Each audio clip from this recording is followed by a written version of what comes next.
This is an RNZ podcast. They say it takes a village to raise a child.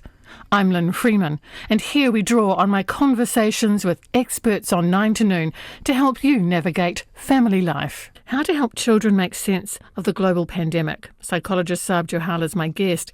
He says it's important for parents, grandparents and teachers to have tools to help young ones find their way, whether it's through play, stories, art or other creative means. So we're keen to hear from you on what's worked for you, your family stories, or if you have questions for Sarb over the next 15-20 minutes or so, you can email us 9tonoon@rnz.co.nz. You can text us on 2101. It's a really important issue, so keen to get your feedback. Kia ora, Sarb, welcome to the program. Kia ora, Lynn. Thanks for having me. So difficult, isn't it, to explain to children, though they're much more savvy, than I was at their age, much more world aware, what's happening out there when I guess adults themselves are a bit at sea. Yeah, you're absolutely right. Facts and what's going on from an information perspective is only part of how we make sense of what's happening to us. Actually, what we're wired to do is to create stories. And we use those facts, we use feelings, we use impressions, we use our interactions with other people and the other stories that we hear too. And we create those narratives to make sense and make meaning. And often that happens in the space between people, between parents and children, teachers and children, teachers and parents, grandparents, all those people in the communities and in cultures. But in order to do that, in order to tell a story, we need to be able to have the ability to zoom out, to take a wider perspective. And that's hard to do, like you say, when we're stressed, when we're feeling fragmented, when we're trying to piece together information from many different sources ourselves.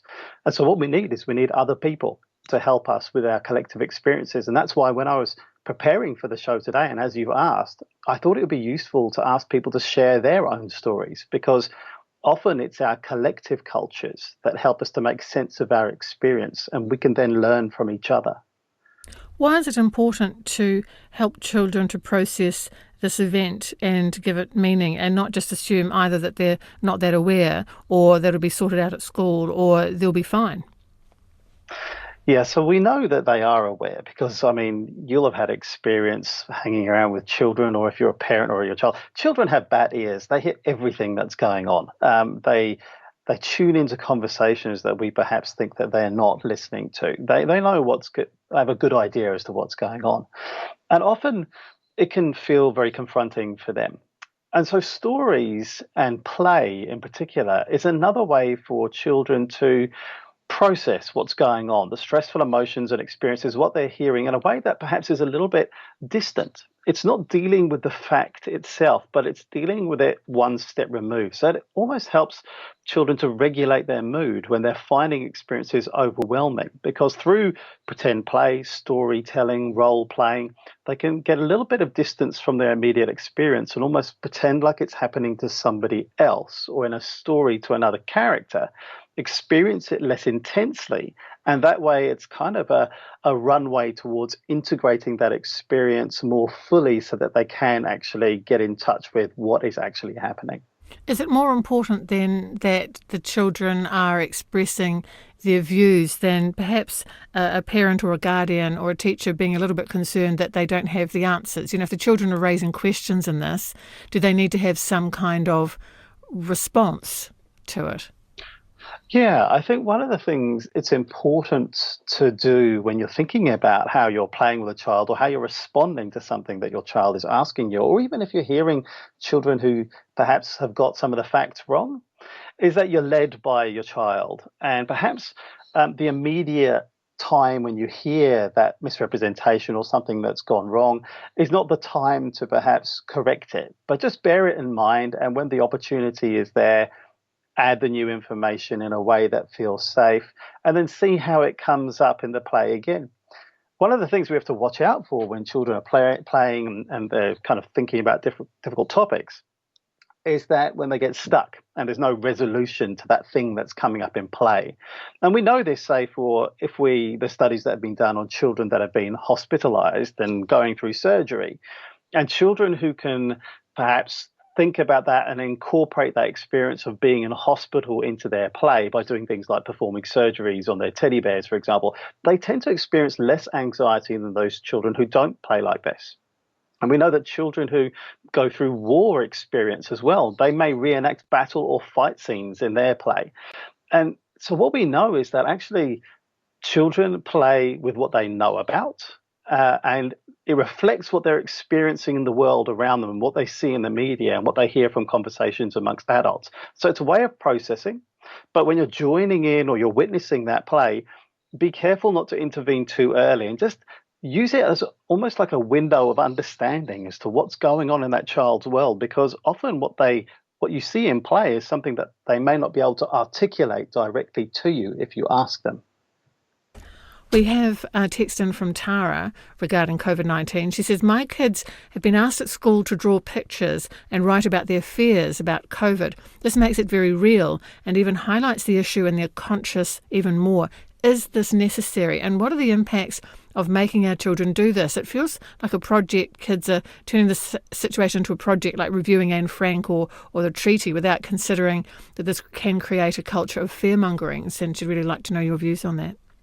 Well, I think that's a good example. The Anne Frank's Diary of a Young Girl. It can help, say, and one example, it can help children talk about perhaps feeling trapped.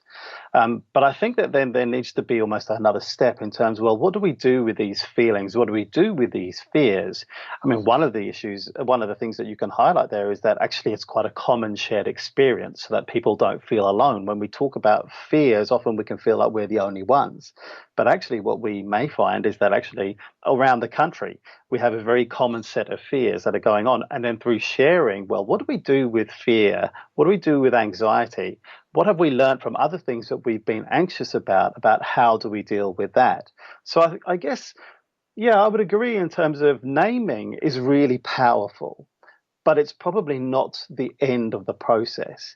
Naming helps you to get control of what an emotion feels like, and then we can articulate it. But then it's moving on to the next step of, and how do we resolve that? Or is it something that we need to learn to live with? And if so, how do we do that? What can we draw from our other experience or listening to other people's stories that we can draw from that will help us cope with that fear? Psychologists clearly will be studying 2020 and its impact on people well into the future. What do you think will be seen as the biggest impact on children psychologically? It's really interesting, and I guess it's all pretty hypothetical at the moment. I think what will be interesting is that when people who perhaps use social media a lot, and many of us do these days, start getting presented with our memories, our Facebook memories that get presented a year later. And then we have this unfolding story as to what happened to us and how we experienced it at the time. And that may include our children as well, and our children's stories and our relationships with our children. So I guess that there's one kind of way of looking at that in retrospect. But I guess one of the things that we'll be thinking about is things like school. And the experiences that children have had perhaps being away from school and being away from their peers. But now we're in a very privileged position in New Zealand in that life is pretty much at level 1, although we need to be vigilant, pretty much back to normal. One of the biggest issues, I think, is then us understanding what's going on in the rest of the world. And for the 20% of New Zealanders that have been born overseas, then understanding what's going on for our relatives and our friends and our family that are stuck overseas, and how we integrate that experience for ourselves and our children and our families. I think that then becomes a really interesting story and something that we will be looking quite carefully at as it unfolds over the next year or 2 or 3.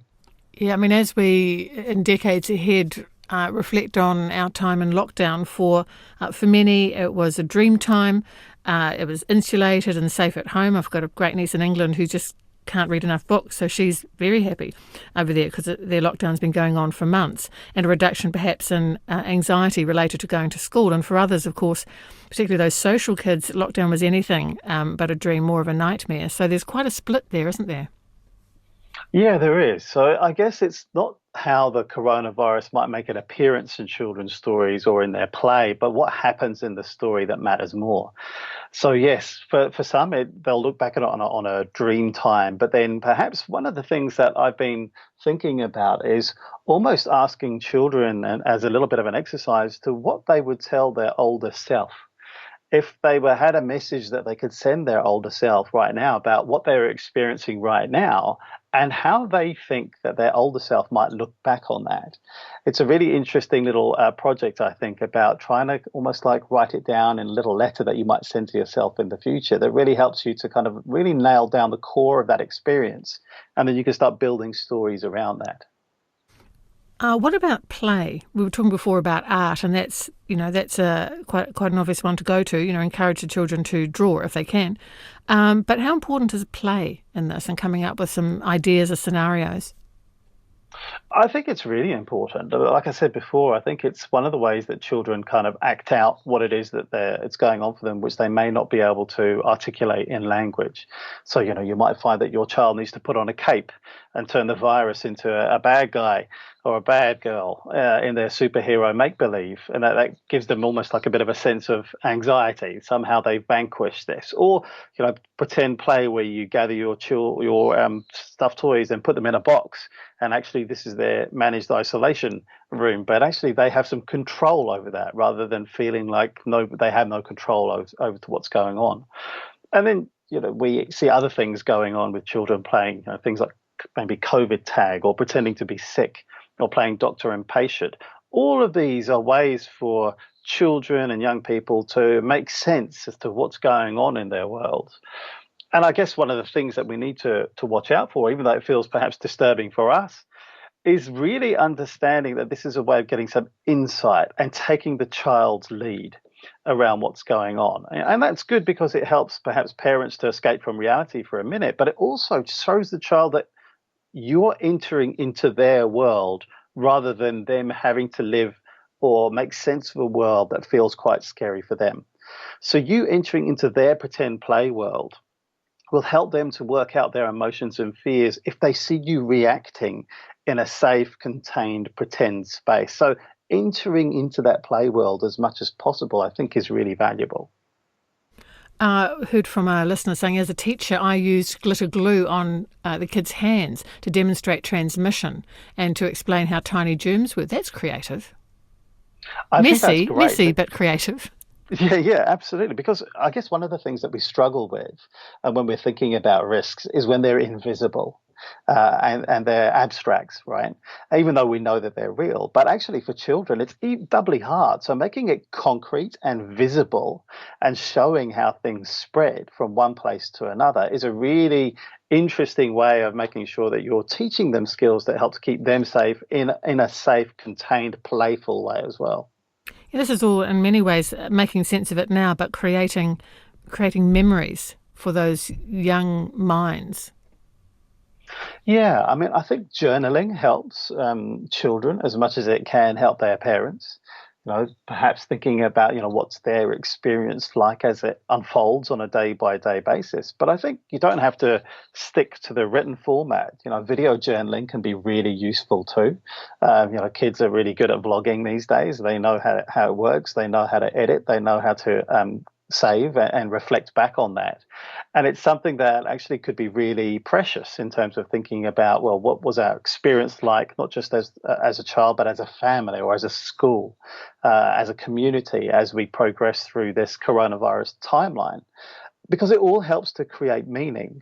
Having a review 6 months later and looking back at your video and saying, well, what's changed for you now? Do you still feel like that? Or is it something that you reflect upon and think that actually that just doesn't feel like how I feel like at all now? All of these things are tools for reflection and helps to thicken the story as we move forward in time because we have more material to call upon. When we think about our memories, often they can be really fuzzy when we think back in time. And that's kind of a good thing, that they can be quite rose-tinted. But actually recording those memories so we've got something solid to call upon, we don't know how valuable that's going to be in the future. I suspect that, when we have the choice as to whether we want to look at it or not, we might see it as quite valuable, or we can choose not to look at it at all. Sarb Johal, thank you so much for your time.